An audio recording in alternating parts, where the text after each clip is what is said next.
ዛሬ ላለብን የግማሽ ፍጻሜ ቻምፒየንስ ሊግ ጨዋታ ላይን አፕ እንሰራለን። አባቴ ትላንት ምን አይነት ደስ እስካሁን አይቷል። ፈገግታው አልወረደም ነው ምን ገባለ። ዛሬ እንዴት አባላ ህዝብ ይቋጥራል። እኛ ግን በጣም ሪላክስ እንድናደርግ እድል ተሰጠን ነው ምን። ይሄን ጨዋታ አሸንፈን ፋይናል ደረስን ማለት አባቴ ታሪክ ለመስራት 5 ጨዋታ ነው የቀረን። ይሄን ካሸነፍን ደግሞ 4 ቻምፒየንስ ሊግ ፋይናል ፕሪሚየር ሊግ ኦልሞስት እጃችን ላይ ገባማ።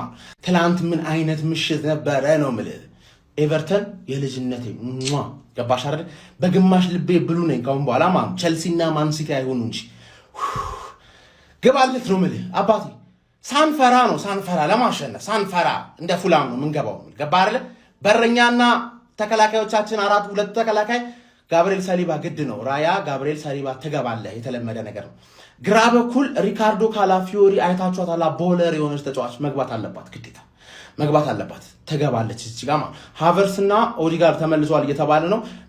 በቀኝ በኩል ቤን ዋይት ነው መግባት ያለበት ብለህ የምታስብ ብዙ ሰው ሊቃጠል ይችላል። ያው ሊንካፑን አይተዋልና እኔ ግን እኔ ሉክማን ምናምን እንደባለፈው እድል አግኝቶ አሁን ዋጋ ቢያስከፍለንስ ሂንካፔን እዚህ ጋር ታስገባዋለህ። በዚህ በኩል አናጠቃም፣ በቃ አናጠቃም። ሳካ አለችልን፣ ተረዳኝ አይደል? እዛ ጋር ቁጭ ብለህ 3 ሴንተር ባክ ካላፊዮሪ ብቻውን ያጠቃ አይደል? አባት ሂንካፔ እዚህ ጋር ቤን ዋይት ቁጭ ብለህ በቃ አማረርከኝ አንተ ሰውዬ። መሃል ላይ ስንመጣ ሉዊስ ኬሊ ይሰለፍ የምትሉ ሰዎች እብድ ናችሁ። ገባህ አይደል? እንደዚህ አይነት ጫና ውስጥ መግባት የለበትም። ባለፈው ያሳየን ፐርፎርማንስ ምርጥ ነው። ዙቢሜንዲ ማረፍ ሲኖርበት ማሳረፍ እንደምንችል ስኬል ያሳየን እንጂ አመቱ ሲጀመር ዙቢሜንዲ እኮ አይተኸዋል እንዴ?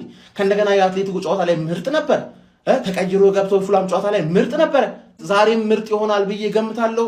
ዙቢሜንዲ ትገቢያለሽ፣ ራይስ ትገቢያለሽ፣ ኤዜ ትገቢያለሽ። ኦዲጋርድ ሰከንድ ሃፍ ኖርማል ነው። ገባ አይደለ? ትሮሳርድ ያን ፐርፎርማንስ አሳይተሽ ማርቲኔሊ የሚባል ሰውዬ ሰከንድ ሃፍ ነው እንጂ ማየት አልፈልግም። ትሮሳርድ እዚህ ጋር ደቅት ያለሽ ቡካዮ ሳጋ ስታርቦያችን ደቅት ያለሽ ግልጽ ነው። በቃ አታካችን አሳይተውናል። ሃፍ ታይም ብቻ በሃፍ ታይም ብቻ ምን እንዳሳዩን አስቡ።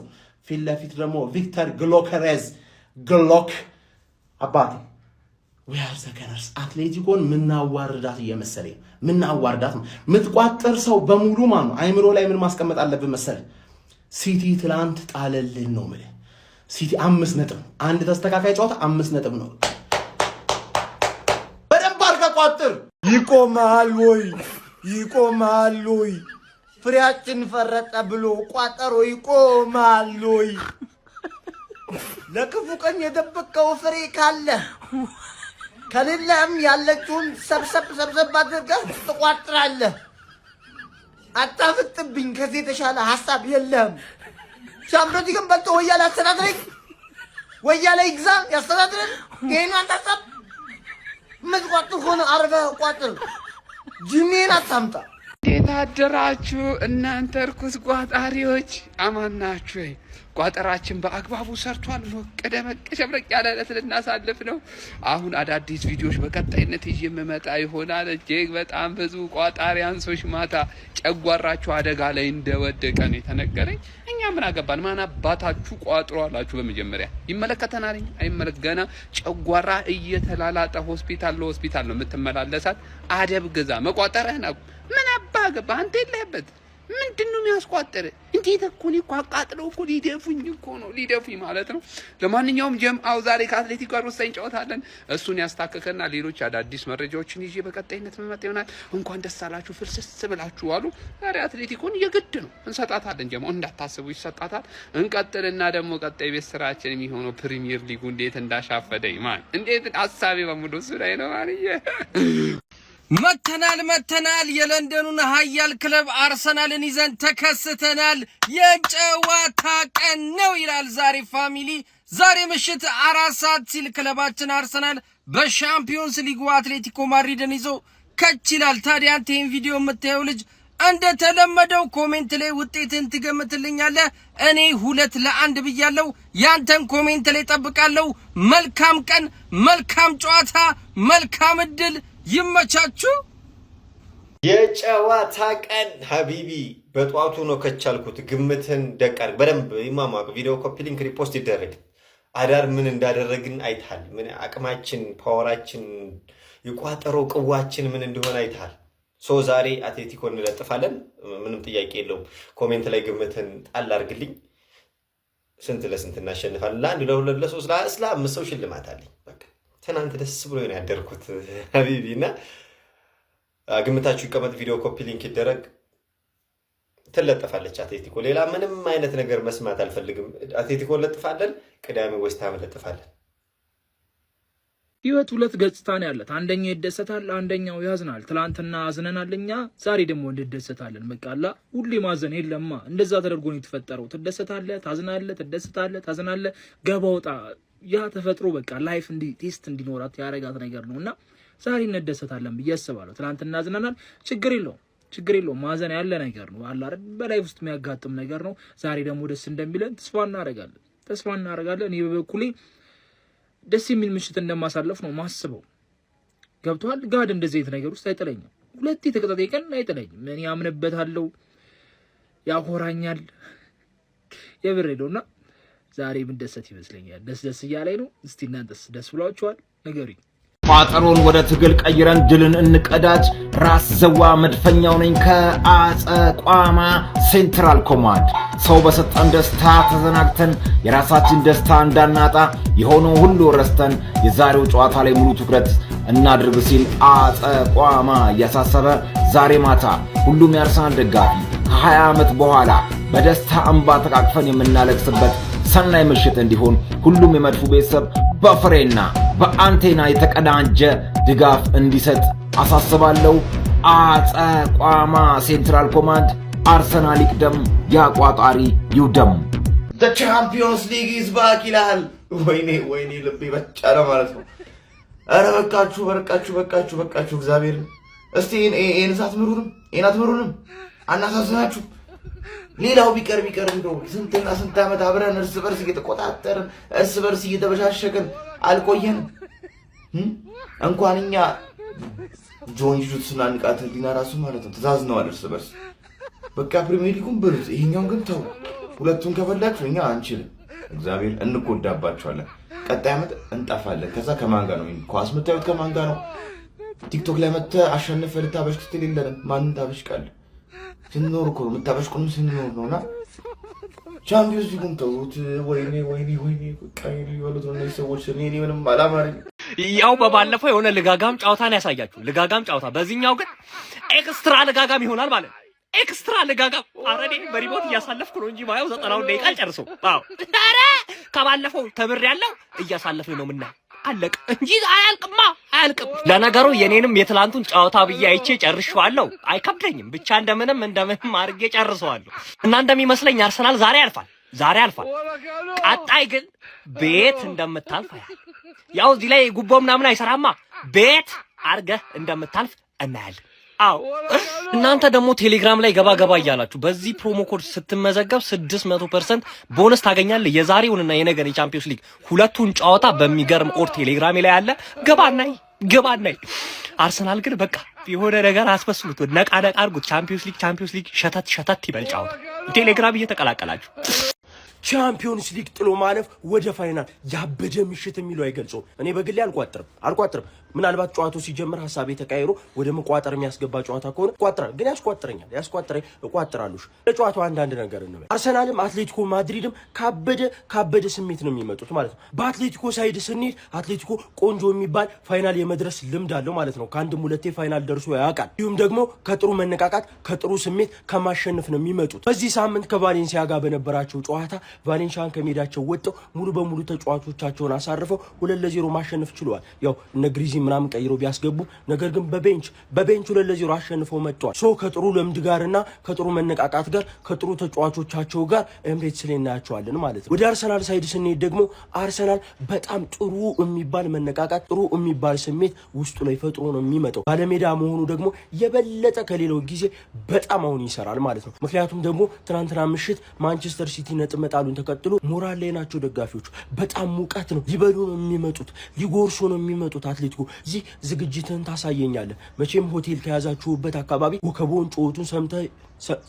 እንዲሁም ደግሞ በጥሩ መነቃቃት ማሸነፍ የሚባለው ዊኒንግ ሜንታሊቲውን ይዞ ነው የሚመጣው። ፉልሃምን 3 ይዞ ግርፍ አድርጎ ነው የሚመጣው። ሲቀጥል ደግሞ ከ2006 በኋላ ነው ፋይናል ከደረሰ ፋይናል የሚደርሰው። ሶ ይሄ ሁሉ ስሜት፣ ይሄ ሁሉ ሞራል፣ ይሄ ሁሉ መነቃቃት፣ ይሄ ሁሉ አልሸነፍ ባይነ ብቻ በሁለቱም ሳይድ ሃርድ ጭዊ እንደምናይ አልጠራጠርም። ማን ያልፋል? ቋጥረንም አልቋጠርንም የሚያልፈው ስለሆነ የሚያልፈው ከጨዋታ በኋላ እናወራበታለን። ድል ለኃያሉ ክለባችን ማንቸስተር ዩናይትድ፣ ግሎሪ ማን ዩናይትድ። ያው ቀጣይ ፋይናል ምን ደርሰው እኛ ስለሆነ ነው። ይመቻችሁ። እንደ አውሬ የተባለለት የዛሬው ተጠባቂ የግማሽ ፍጻሜ የሻምፒዮንስ ሊግ ጨዋታ ማለት ነው ክለባችን አርሰናል ምን ቢያደርግ ነው ምናልባት ይህን ጨዋታ ሊያሸንፍ የሚችለው የሚለውን ነገር እኔ አስረግጬ የምነግራችሁ ይሆናል። እናንተ ኮፒ ሊንክ እያደረጋችሁ ለአካውንቱ ቤተሰብ ያልሆናችሁ የፕላስ ምልክቷን መጫን እንዳይረሳ ማለት ነው። እንደምታውቁት እንግዲህ እኛም ሆነ አትሌቲኮ ማድሪድ ተመሳሳይ የሆነ የጨዋታ አቀራረብን የምንከተል ነን። ያው ከዚህ በፊት እንደነበረው አጫወት ከሆነ ማለት ነው። እኛ እንደውም ከቅርብ ጊዜ ወዲህ ነው በእርግጥ የአትሌቲኮ ማድሪድን ታይፕ አይነት አጫወት ይዘን መምጣት የጀመርነው። እነሱ እንኳን ኦልሬዲ ቆይተውበታል። ነገር ግን እኛም ብንሆን ማለት ነው በእነሱ አካሄድን እየተጠቀን በጣም የሚገርመውን የመከላከል ብቃት የያዘውን አርሰናል መገንባታችን ሁሉም የሚያውቀው ነገር ነው። ግን ትልቁ ችግር አሁን በአርሰናል ዘንድ እንግዲህ አሁን እንደው ሰሞኑን እየተሻሻለ መጣ እንጂ ለበርካታ ሳምንታት የአርሰናልን ቲም እጅግ በጣም አደጋ ውስጥ የሚጥለው ነገር ምንድን ነው?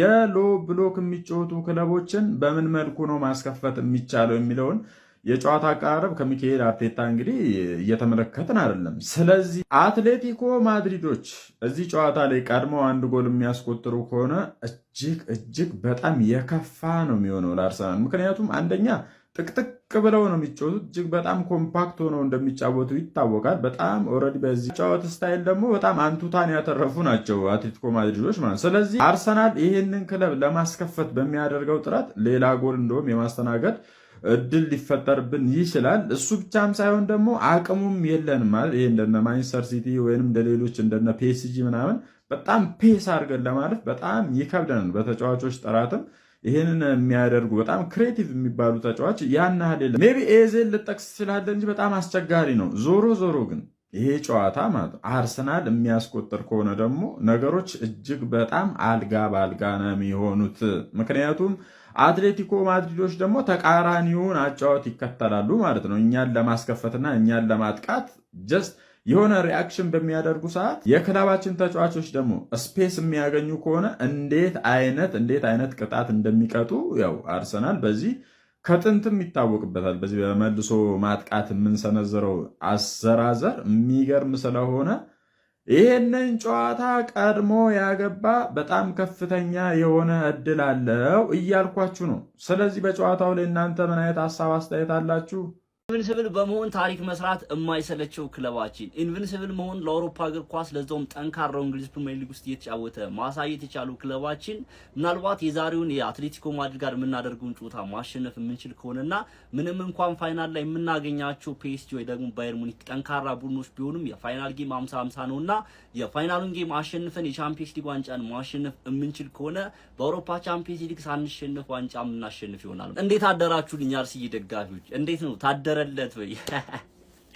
ፈካረካ ሞቅ ደመቅ ያለ ቀን እያሳለፍን ነው። ሞቅ ደመቅ ያለ ቀን ይሁንላችሁ። እቺ ቪዲዮ 3 ጊዜ ኮፒ ሊንክ በማድረግ ኮሜንት ሴክሽን ላይ ጨዋታ ግምት የፈለጋችሁትን ነገር በመጻፍ ማለት ነው። እስኪ ስለዚህ ጨዋታ አንዳንድ ነገሮችን እናንሳ። አልኳችሁ ዛሬ ከአትሌቲኮ ጋር የምናደርገውን ጨዋታ በሜዳችን አሸንፈን ወደ ፍጻሜ ማለፍ የምንችል ከሆነ የፍጻሜ ጨዋታ 50-50 ነው። ለፍጻሜ ማለፍ በራሱ የሆነ ታሪክ አለው። ከ20 ዓመት በኋላ ነው ወደ ፍጻሜ የምናልፈው ማለት። ፍጻሜ የደረሰ ቡድን 50-50 ነው። የኛ ጨዋታ ደግሞ ከባየርና ከፒኤስጂ ጨዋታ ሜቢ አጌንስት የሚሆን ከሆነ ይህንን ጨዋታ ተቋቁመን ማለት ነው ማሸነፍ እንችላለን። ፔናልቲም ደርሰን እድላችንን መሞከር መቻል አለብን። በአውሮፓ ቻምፒየንስ ሊግ ታሪክ ምንም አይነት ዋንጫ አሸንፈን አናውቅም። ምናልባት እቺ አጋጣሚ ታሪክ የምንሰራባት አጋጣሚ ልትሆን ትችላለች። የዲያጎ ሲሞኔ አትሌቲኮ ማድሪድ እንደሚያመለክተን ዳታ ከሆነ የእንግሊዝ ቡድኖችን ሲገጥም ከቅርብ ጊዜያት በኋላ ትንሽ የሚቸገር ይሆናል።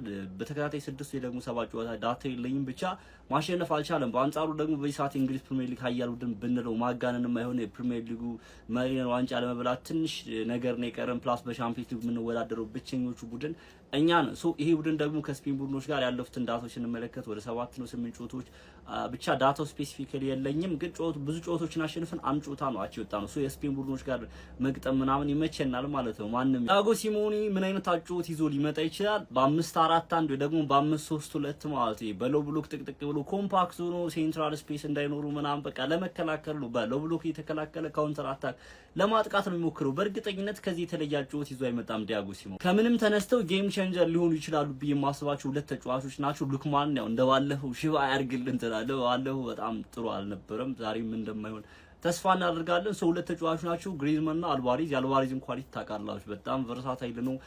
ከፈለገው አይነት በማይመች ሁኔታ ውስጥ ራሱ ወደ ጎል የሚሞክራቸው ኳሶች በጣም አደገኛ የሚባሉ ናቸው። ከየትኛውም ቦታ ሆኖ ወደ ጎል መሞከር ይችላል። ያገኛቸውን ድሮች በአግባቡ መጠቀም ይችላል። ድሪብለን ነው ልጅ ወደ ኋላ ድሮፕ ያደርገ መጫወት ይችላል። አልቫሬዝ መፍራት አለብን። ግሪዝማንም እንደዚህ በጣም ሮቴት ሲያደርግ ነበር። ተመልክታችሁት ከሆነ አደገኛ የሚባሉ ቻንስ ክሬት ያደርግ ነበር። ሁለቱ ተጫዋቾች ሞር ማርክ ማድረግ መቻል አለብን ብዬ ነው የማስበው። ፕሬሲንጋችን በደንብ የተስተካከለ መሆን አለበት። ምናልባት ፕሬስ በምናደርግበት ጊዜ የተሻለ ነገር ልናገኝ ይችላል። በእኛ በኩል አስተላለፋችን ምን ሊመስል ይችላል? ከዛ በፊት በጣም ደስ ያለኝ ነገር ቡካዮ ሳካ በዚህ ጨዋታ ሙሉ ለሙሉ ፊት በመሆኑና ለዚህ ጨዋታ በመድረሱ በጣም ነው ደስ ያለኝ። እግዚአብሔር ነው የምላችሁ። ቡካዮ ሳካ በዚህ ሰዓት በጣም ከሚያስፈልግ ስፔሻሊ በዚህ ጨዋታ ደግሞ በጣም የሚያስፈልገን ተጫዋች ነበር። በማዱኬ መጫወት ታውቃላችሁ ጎዶሎ ነው። ቡካዮ ሳካ ባለፈው ጨዋታ ተቀይሮ ሲገባ አትሌቲኮ ላይ ትንሽ ተቸግሮ ነበር። ማቴዎ ሮጀርስ የሚባል ተጫዋች ፉልባኩ 3 ቁጥሩ ትንሽ አስቸግሮት ነበር። ገና ኳስ ከመያዙ በፊት በደንብ ፕሬሸሩን ጨምሮ ምናምን ነበር እንትን የሚልበትና ቡካዮ ሳካ ያኔ ግን ከጉዳት የተመለሰው ሙሉ ለሙሉ ፊትነስ ያልነበረችም። ዛሬ ደግሞ የፉልሃም ጨዋታ ላይ ተመልክታችኋት በጣም ጸዴ ነበረች። በዚህ ጨዋታ ላይ እንደሚያስደመን ምንም ጥርጥር የለኝም ማለት። አሰላለፋችን ምን ሊመስል ይችላል? ራይት ባክ ላይ ቤኖይትን የሚጠቀም ይመስለኛል። ሞስኬራንም ሊጠቀም ይችላል። ግን ሞስኬራ እኔ ባያስገባው በጣም ደስ ይለኛል። ሆነስቱኝ ስነግራችሁ ቤኖይት በቃ በባለፈው ጨዋታ ላይ አንዳንድ ነገሮች ነበሩ፣ ዲፌንስ ላይ ምናምን ትንሽ ክፍተቶች ነበሩ። ግን በጣም ጥሩ ነገሮችን በዛው ልክ ሲያደርግ ነበር። ክሬዲቱ መስጠት አለብን። አይ ነው ፎርሙላ አይደለም ግን ከሞስኬራ ይሻላል እዛ ቦታ ላይ። ሴንተር ባክ ላይ ያው ማጋሪስ እና ሳሊ ኦቢኤስቲ፣ ሌፍት ባክ ላይ ሂንካፒ ካላፊዮርን ቢጠቀም ደስ ይለኛል። ያው ሁለቱም ምርጥ ተጫዋቾች ናቸው። ግን ሞር ዲፌንስ ላይ ሂንካፒ ስለሚሻል ማለት ካላፊዮሪ ሞር ቨርሳታይል ነች። አንገመትም። እሷ ስትገባ ኦቨርላፕ ታደርጋለች ነው ያበደ ነበር። ግን ሚኬል አርቴታ ለዛ ይመስለኛል ያስቀመጠው 6 ቁጥር ላይ ስኬሊ ቢጠቀም በጣም ደስ ይለኛል። ራይስ የዋለውን ከበር ያደርግለታል። ወደፊት ኳስ ፕሮግረስ ያደርጋል። ስኬሊ በጣም 2-3 ተጫዋቾችን አልፋ መሄድ የምትችል ተጫዋቾች አትፈራም። የአትሌቲኮ ለማስከፈት ደግሞ ይሄ በጣም ይጠቅመናል ብዬ ነበር ማስበው። ግን አውቆ ነው ሲጀመር ዙቢሜንዲን ያስቀመጠው። ዙቢሜንዲ 6 ቁጥር ደክላን ራይስ አለ ኢዚ አለ። ራይት ባክ ሳካ፣ አጥቂያችን ቪክተር ዮኬሬስ፣ በዚህ በኩል ትሮሳድ በባለፈው ያሳየን ፎርም በጣም ጸደት ያለ ጨዋታው ከሚያስብለውን ፐርፎርማንስ ላይ ተመለከተው። ኢቭን ወደዚህ የመጣ በግራ እግሩ ፓስ ያደርግበት የነበረው መንገድ ምናምን ትልልቅ ኳሶችን አሪፍ ኳሶችን እያነሳ ነበርና በጣም ጸዴ ነበር ያኔ ማለት። ያኔ የነበረው ፐርፎርማንስ ዛሬም እንደሚኖር ተስፋ እናደርጋለን። አሰላለፋችን ይመስላል። ሚኬል አርቴታ ይህን ጨዋታ እንዴት ነው ሞቲቬት ማድረግ ያለበት? በቃ ታሪክ ለመስራት ለዚህ ክለብ የሻምፒዮንስ ሊግ ዋንጫ ለማምጣት 2 ጨዋታ ነው ይቀር። ማንንም ይምጣ 2ቱን ጨዋታ አሸንፈን በቃ ለክለባችን ታሪክ እንስራ። ፕሊስ በእናታችሁ አድርጉት ሂዱና ማለት ነው። በቃ ይሄ አመት የኛ ይሁን። ኤኒዌይስ ሀሳብ አስተያየታችሁን የጨዋታ ግምታችሁን ኮሜንት ሴክሽን ላይ ያካፈላችሁ ትንሽ አስረዘምኩት ይሄንን ቪዲዮ። ይመቻችሁ። ኮፒ ሊንክ ማድረግ እንዳይረሳ። ሚኒመም 3 ጊዜ ኮፒ ሊንክ አድርጉት።